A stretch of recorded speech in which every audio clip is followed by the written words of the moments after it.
Мы представляем вам кулер Hot Frost 30 AS с нижней загрузкой. В кулер входит упаковка, сам кулер и инструкция по применению, в которую входит гарантийный талон. Открываем нижнюю панель кулера. Достаем сифон. Берем бутыль с водой, предварительно удалив с него крышку. Устанавливаем сифон.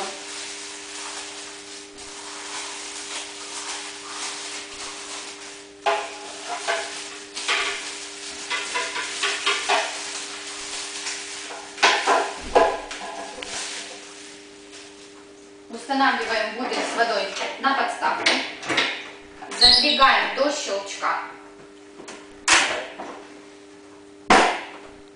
Опускаем ручку.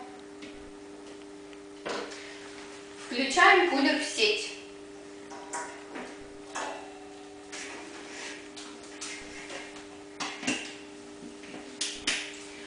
После включения появляется на табло индикации работы кулера.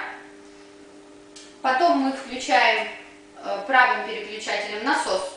Ожидаем 40 минут.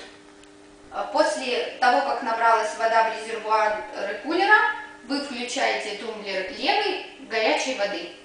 Устанавливаете крышку на место.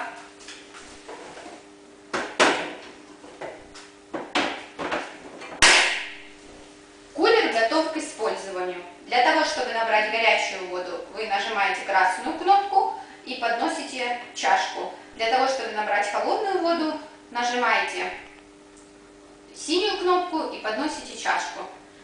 Для того, чтобы заменить бутыль с водой, вам необходимо выключить кулер. Рекомендуется 2 раза в год проводить чистку